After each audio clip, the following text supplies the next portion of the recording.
Welcome to our Devos. We're going to conclude this 2-week study on what's in a name, looking at who God is and how he chose to reveal himself by looking at one of the most interesting names that God chose to reveal himself by. Now, this took place in a period of time right after God chose to deliver his people by the hand of Moses, the prophet, Israel's leader. And they are being led through the wilderness onto the promised land, but there were so many problems. There were so many issues. This name is a name that comes up in that situation. And his name, he's known by here as Jehovah Rapha. This is the God that heals, the God that heals. And the story happens whenever the company of the Israelites come upon some water that was bitter. And God instructs Moses to throw a rock into the water, and the water goes from bitter to being sweet. And the people rejoice, but they're grumbling and they're complaining, and it just shows you this corporate attitude of what was happening at the time. But look what it says here in Exodus chapter 15, verse 26. It says, "And said, if thou diligently hearken to the voice of the Lord my God, wilt do that which is right in his sight, and wilt give ear to his commandments, and keep all of his statutes, I will put none of these diseases, none of those bitter diseases upon thee, which I have brought upon the Egyptians. For I am the Lord that healeth thee." We see God showing his power to heal. Later on, he does the same thing in the life of the nation of Israel when a plague comes upon them and they are told to look upon the snake on the scepter, on the staff, which is a whole other sermon.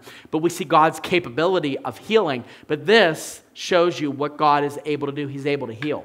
He's able to heal. Now, I say this delicately, and I think it's important to say this in a way that makes sense and resonates with you. We deal with a lot of sick people.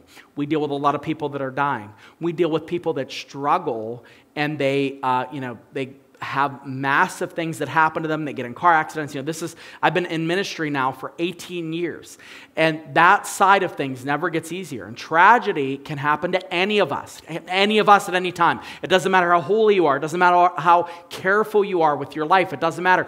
Tragedy. We are all 1 or 2 steps away from tragedy, right? Well, sometimes we get so focused on what we have to do and how we have to fix things and how we have to move on, we stop and we forget this name, Jehovah Rapha, that God is able to heal.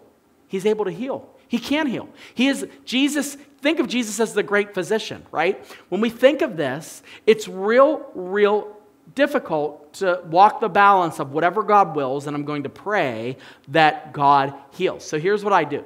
When you're in a situation and you don't know, you're like, I don't know what God wants to do, I don't know if God, then you pray that he heals. You pray Jehovah Rapha. You believe that God can do what he's called to do. However, submission comes in you closing that prayer by saying, but whatever your will is, I believe in you. I trust you. The trust is more important than the outcome. The trust that you place in a God that can heal is more important on whether that God heals or not. Because God is able to do a thing doesn't necessarily mean that he will do a thing. And so it's important that you pursue him in such a way that you understand what he's going to do. I've talked to many people that knew that they were going to die while everybody else in their family was praying that they would be healed. I've talked to people in situations where God reveals to them something's going to happen to them when they're completely healthy. And God can do all of those things, but nothing should stop you from praying to the God who is able to heal. Nothing should stop you from praying to a God who has performed miracles. I've seen people that have been sick as well, and people that have been told that they were going to die, and then God comes in and he does something miraculous. God is able to heal. So live and act in a way where you trust the one who is able to do that which he has purposed to do.